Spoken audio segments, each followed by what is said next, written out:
থাক তাহলে, আমি কোচিং এ যাচ্ছি। কোচিং এ যাচ্ছিস? যা, পারলে ওখানে কয়েকটা ছেলে পেলেকে পটা।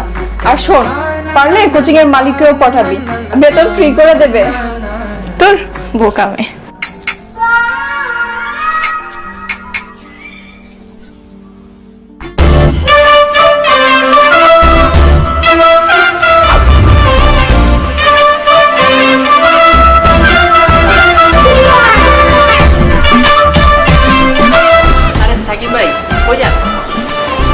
ক্রিকেট খেলতে।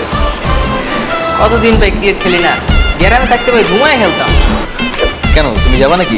চলো যাই একসাথে ক্রিকেট খেলি। ভাই আপনি তো বাড়িওয়ালার ছেলে, যখন যা খুশি করতে পারেন। আমার তো ওই ডিউটি আছে, ডিউটি ফেলা কি যাইতে পারি? আরে সমস্যা নেই, এখন তো আব্বু নেই, দেশের বাইরে গেছে, পুরো বাড়ির দায়িত্বই তো আমার হাতে। চলো, নো প্রবলেম। ঠিক আছে ভাই, চলে।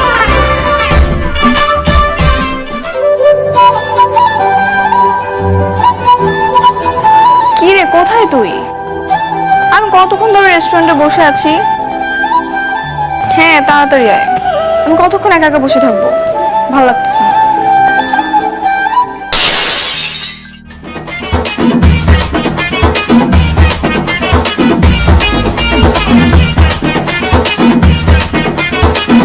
কি ব্যাপার, এটা আপনি কি করলেন? দেখেন আমি তো কিছু করিনি, হাতে নিয়ে একটু দেখছিলাম, হঠাৎ করে পড়ে ভেঙে গেল। আপনি কি জানেন যে এটার মূল্য কত? কত আর হবে, 200-300 টাকাই তো না? আপনি কি কারো গ্রামের চাচাতো বোন? আপনি শোপিস দেখে বোঝেন না এটার মূল্য কত হতে পারে? এটা আমি নিজে হাতে ইউরোপ থেকে কিনে নিয়ে এসেছি। এটার মূল্য $500 আর বাংলাদেশি প্রায় 50,000 টাকা। বললেই হলো, আপনি আমাকে 500 টাকা দেন, আমি গুলিস্তান থেকে 10টা নিয়ে দিচ্ছি আপনাকে। তো আপনি গুলিস্তান থেকে আপনি গুলিস্তানে ভাঙতে পারতেন। যেহেতু আপনি আমার রেস্টুরেন্টে এটা ভাঙছেন, এটার মূল্য আপনাকে দিতে হবে। আর আপনি যদি এটার মূল্য আমাকে না দেন, আমি কিন্তু পুলিশে রিপোর্ট করব। দেখেন এরকম করে না, আমি তো বুঝতে পারিনি। দেখেন কি হয়েছিল, এই দেখ না, এই শোপিসটা আমি হাতে নিয়ে একটু দেখছিলাম, হঠাৎ করে পড়ে ভেঙে গেল। এখন উনি আমার থেকে 50,000 টাকা জরিমানা চাইছে। ম্যাম দেখুন, এটা হচ্ছে আমাদের রেস্টুরেন্টের এন্ট্রি ফিস, আর এটা দেখার জন্য অনেক মানুষ আমাদের রেস্টুরেন্টে আসে, আর এটা উনি ভেঙে ফেলেছে। দেখুন, ওনাকে এটার মূল্য আমাকে দিতে বলুন, না হলে কিন্তু ওনাকে পুলিশে দেবো। হ্যাঁ, তো দামি শোপিস এখানে রেখে দিয়েছেন কেন? যে কেউ তো হাত দিতেই পারে। এই চুপ থাক। আচ্ছা ঠিক আছে, ও তো ইচ্ছে করে ভাঙিনি, আমরা তো স্টুডেন্ট। আর তাছাড়া আপনি তো আমার পরিচিত, একটু সময় দিন, 1 মাসের মধ্যে আমরা টাকাটা দিয়ে দিব। Please sir, please. আচ্ছা ঠিক আছে, আজকে আপনি আমার পরিচিত বলে আমি কিছু বললাম না, নাহলে এতক্ষণে ওনাকে আমি পুলিশে দিতাম। আচ্ছা ঠিক আছে।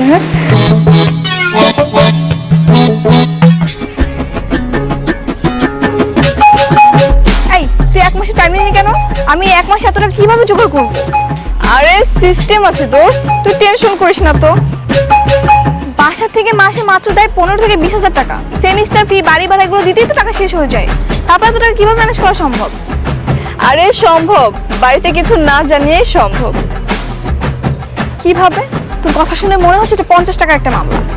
তুই তো ঢাকায় নতুন এসেছিস, তাই এই টাকাটা তোর কাছে অনেক টাকা মনে হচ্ছে। আমি আছি 2 বছর ধরে, আমার কাছে সামান্যই। কিভাবে? ঢাকায় ব্যাচেলর মেয়েরা কিভাবে চলে তুই তো জানিসই না। আস্তে আস্তে আমি তোকে সব সিস্টেম শিখাবো। এই টাকাটা তোর 15 দিনেই উঠে যাবে। কিসের সিস্টেম সেটা ক্লিয়ার করে বল। লাইন মারা, ধরি মাছ না ছুঁই পানি, ফান্দে ফেলে বগা কান্দানো, আরো কত সিস্টেম আছে। কি বলতেছিস আমি কিছু বুঝতে পারতেছি, বুঝা বল। আচ্ছা শোন, আমি প্রতি মাসের খরচের টাকাটাই স্লিপ করি, শুনবি কিভাবে? কিভাবে মানে, এটা কিভাবে সম্ভব? আমি যেখানে যাই 2-4টা দেবদাস বানাই। এই ধর বাড়িওয়ালার সাথে ভাব মারি, বাড়ি ভাড়া কম নেয়। রেস্টুরেন্টের ম্যানেজারের সাথে লাইন মারি, রেস্টুরেন্টের বিলই নেয় না। জামা কাপড়ের টেলার সেলার সাথে ভাব মারি, বিলই নেয় না।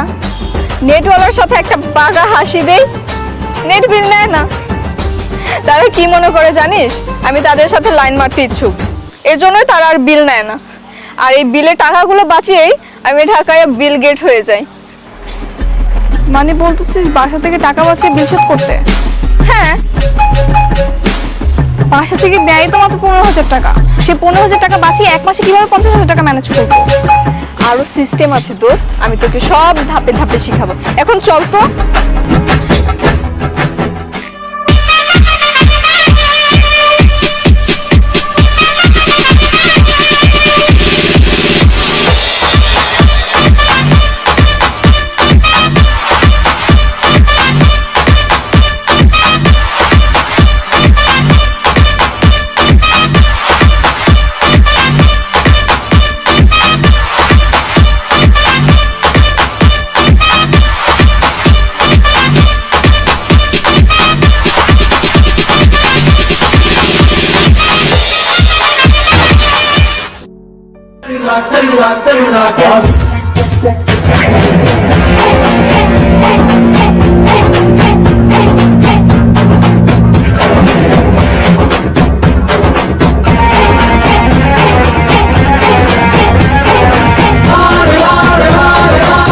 সরি সরি সরি আপু, দেখুন আমি ইচ্ছে করে করিনি, মিস্টেকলি হয়ে গেছে।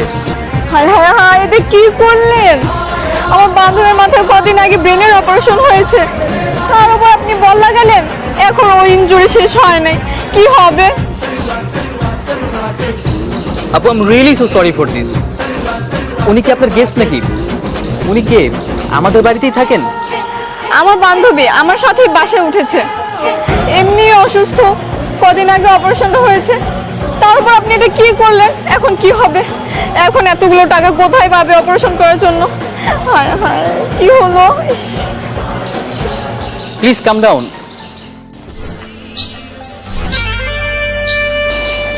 এই নিন, এখানে 2000 টাকা আছে। কি করেন এটা? 10,000 টাকা লাগবে ওর ট্রিটমেন্ট করাতে, আর আপনি 2,000 টাকা দিচ্ছেন? আচ্ছা সমস্যা নেই, আপনারা অপেক্ষা করুন, আমি এখনই আসছি। এই, কি বলতেছিস তুই এগুলো? তুই কে? আমাকে মুরগি বানাচ্ছিস কেন? আরে ও আমাদের বাড়িওয়ালার ছেলে, আর ওকে মুরগি না বানালে তোর ঋণ শোধ হবে? যা বলছি চুপচাপ করে যা।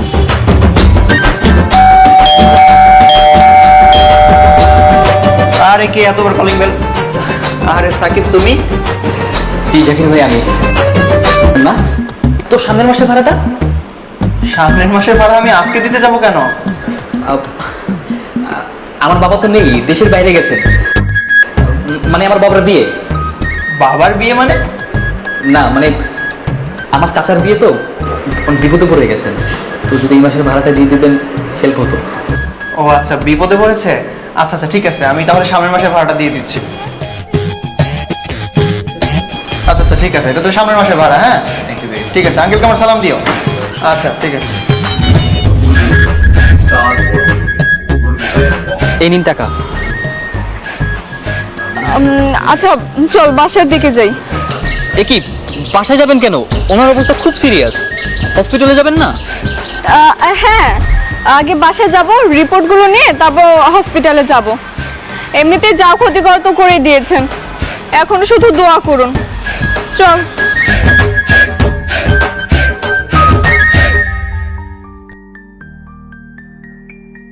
ড্যাম ইট, কিভাবে যে কি হয়ে গেল, প্রচন্ড গিল্টি ফিল হচ্ছে।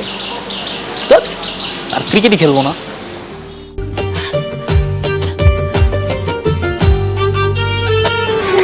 দেখলে কেমনে 10,000 টাকা উঠে এলো, এখনো 40,000।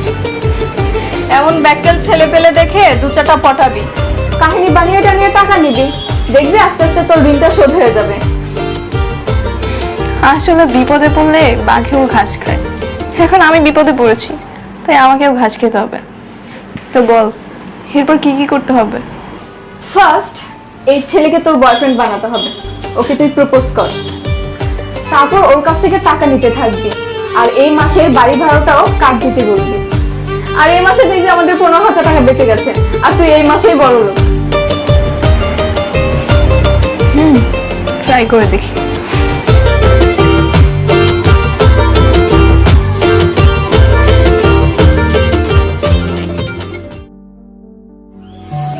হাই, কেমন আছেন? মাথার পেইন কমেছে? এই তো ভালোই, আপনি কেমন আছেন? এই তো আলহামদুলিল্লাহ ভালো। আচ্ছা আপনাকে একটা কথা জিজ্ঞেস করি, মাইন্ড করবেন না তো? Sure please. আপনি তো দেখতে অনেক হ্যান্ডসাম, আপনার নিশ্চয়ই অনেকগুলো গার্লফ্রেন্ড আছে? ছি ছি, আমি এখনো সিঙ্গেল, আর অনেকগুলো গার্লফ্রেন্ড হবে কেন? আপনি সত্যি সিঙ্গেল? হ্যাঁ। জানেন, আমার না অনেক দিনের ইচ্ছা ছিল একটা প্রেম করার, কিন্তু আমার মাথায় যে সমস্যা, না মনে হয় না কেউ আমার সাথে প্রেম টেম করবে। হবে, কারণ আপনি অনেক সুন্দর, দেখবেন ছেলেরা লাইন ধরে পিছিয়ে করছে। সেটা মনে হয় না এই জন্মে আর হবে।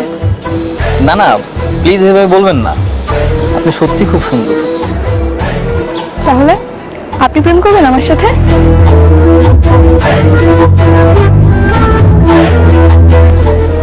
আপনি রাজি থাকলে তো আমিও রাজি, তাছাড়া আপনার মতো একজনের সাথে প্রেম করতে পারলে উপরওয়ালাও আমার প্রতি খুশি হবে।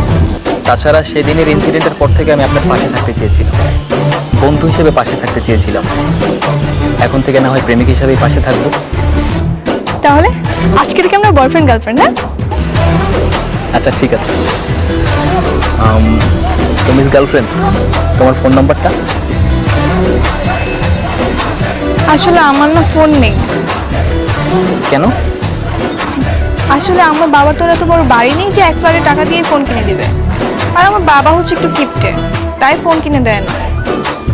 ও আচ্ছা, সমস্যা নেই, আমি আছি না, আমি একটা ব্যবস্থা করছি। তুমি দাঁড়াও, আমি এখন একটা ভাড়া তুলে আনি। Just wait.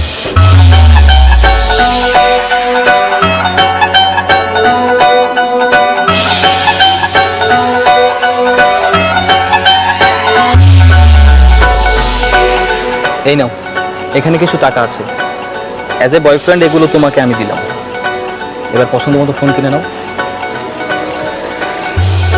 এত টাকার কি দরকার ছিল?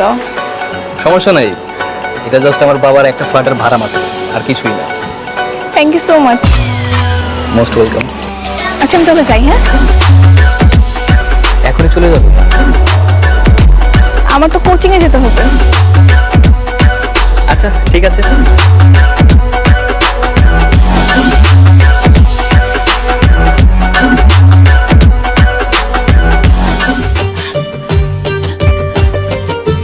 দোস্ত, এই দেখ টাকা, বাড়িওয়ালা ছেলে থেকে নিয়ে আসছি মোবাইলে কথা বলে। বাহ, দারুণ। এইভাবে অনেক ছেলেকে হাতে রাখবি। কেন, একটা দিয়ে তো হচ্ছে, আর ছেলে পটিয়ে কি করবো? আরে দরকার আছে। শুধু কি ঋণ শোধ করলে হবে? ঢাকা শহরে চলতে গেলে অনেক টাকার দরকার হয়। আমার তো দরকার নেই বাবা, এই ঋণটা পরিশোধ হলেই আমি বাঁচি। আরে অনেকগুলো বয়ফ্রেন্ড থাকলে কিন্তু অনেক উপকার। তুই যেদিন কেস খাবি না সেদিনই বুঝবি। আরে কেস গেলেও কোনো সমস্যা নেই, এক পুলিশের সাথে লাইন মারছি, ও আমাকে ছাড়িয়ে নিয়ে যাবে। তুই না পারিস, বুঝছিস?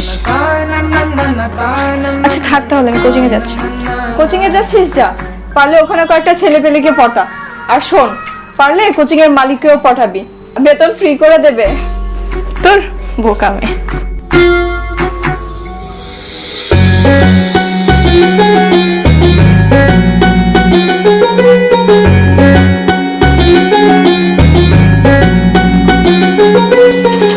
হাই, কি করছো এখানে? জাস্ট এমনি। কোথায় যাচ্ছ? কোচিংয়ে। চলো তোমাকে কোচিং এগিয়ে দিয়ে আসি। আচ্ছা একটা রিক্সা দেখি। মামা,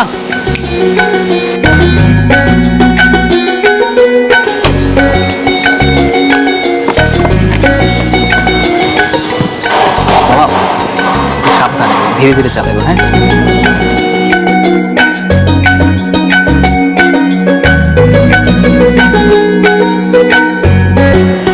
মামা একটু সাবধানে চালাবো, হ্যাঁ? আচ্ছা তোমার কি গার্লফ্রেন্ড আছে? না, আমার গার্লফ্রেন্ড কি হয়ে থাকবে? তুমি আমার ফার্স্ট, তুমি আমার শেষ। হ্যাঁ। এই মামা, এই কি সমস্যা তোমার? সাবধানে চালাতে বললাম না? কি হয়েছে, এত রাগ দেখাচ্ছ কেন? তোমার মাথায় ট্রিটমেন্ট চলছে আর এখানে ঝাঁকি দিচ্ছে। যদি কিছু হয়ে যায়? মামা সময় নিয়ে ধীরে ধীরে চালাও, প্রয়োজনে ভাড়া বাড়িয়ে দেবো, হ্যাঁ? সাবধানে চলো।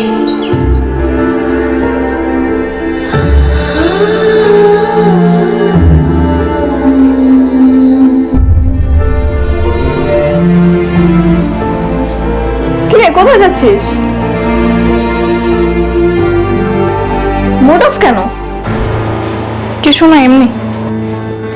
বুঝেছি, টাকার চিন্তা হয়ে তো গেছে প্রায়। আচ্ছা ঠিক আছে, তোকে আমি আর একটা ইউনিক বুদ্ধি দেই, শোন। বিবাহিত ছেলে দেখে লাইন মারা শুরু কর। কেন? ওরা না করতে পারবে তোকে বিয়ে, আর না করতে পারবে তোর নামে কোনো অভিযোগ, কারণ ওদের ঘরে তো বউ আছে। এভাবে ওনাদের কাছ থেকে আমরা অনেক টাকা নিতে পারবো ব্ল্যাকমেল করে। কি হলো? সবকিছুর না একটা লিমিট থাকে। আমি একটা ট্র্যাপ থেকে উদ্ধার হওয়ার জন্য মিথ্যার পথ বেছে নিয়েছি, আর তুই এসব কি বুদ্ধি দিচ্ছিস? বিবাহিত ছেলের সাথে লাইন মারবো? এই, তোর বাবার সাথে যদি কোনো মেয়ে টাকার জন্য এভাবে লাইন মারতো তাহলে তোর মার কি হতো, বা তোর কেমন লাগতো বল? কি করবো বল, ঢাকা শহরে চলতে গেলে অনেক টাকার দরকার হয়, আর গ্রাম থেকেও তো এত টাকা দেয় না, মাত্র 5,000 টাকা। যদি আরো টাকা চাই বলে এটাই তো এনাফ। দেখ শহরে সবার কত দামি দামি ঘড়ি, দামি ফোন, সবার সাথে তালে তাল মিলিয়ে কি চলতে পারবো এভাবে? সবাই গোবর খুলে কি তুইও গোবর খাবি? তোর যতটুকু সাধ্য তুই সেভাবে চল, প্রয়োজনে ভালো করে লেখাপড়া কর, তারপর চাকরি বাকরি করে সেভাবে লাইফ লিড কর। স্টুডেন্ট লাইফে কি দরকার এত শো অফ করার আর এত অপরাধে যুক্ত হওয়ার? আমি যাচ্ছি এখন সাকিবের সাথে দেখা করতে, ওকে সবকিছু খুলে বলবো আর ও টাকা ওকে ফেরত দিয়ে দিব। যদি আমার সাথে ব্রেকআপ করে তাতে আমার কোনো প্রবলেম নেই, বাবা আমাকে নিয়ে যাক, হোক আমার পড়ালেখা বন্ধ, তারপর না আমি এগুলো সহ্য করতে পারতেছি না।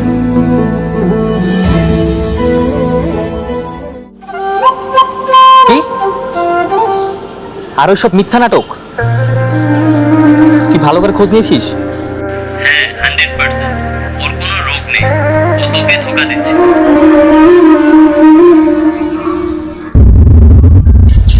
এই শোন, আমি তোকে পরে কল দিচ্ছি।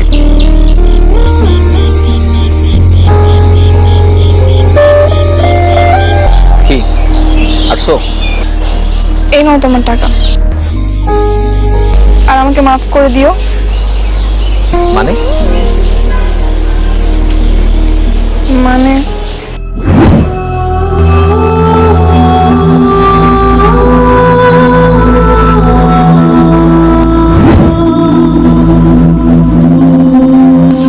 দেখো, আমি না ওর কথা হিসাব করেছি, তুমি আমাকে ভুল বুঝো না, আমাকে প্লিজ মাফ করে দাও। কথায় বলে না, সৎসঙ্গে স্বর্গবাস, অসৎ সঙ্গে সর্বনাশ। টাকাটা তুমি রাখো, আর টাকাগুলো দিয়ে তুমি তোমার জরিমানাগুলোও দাও।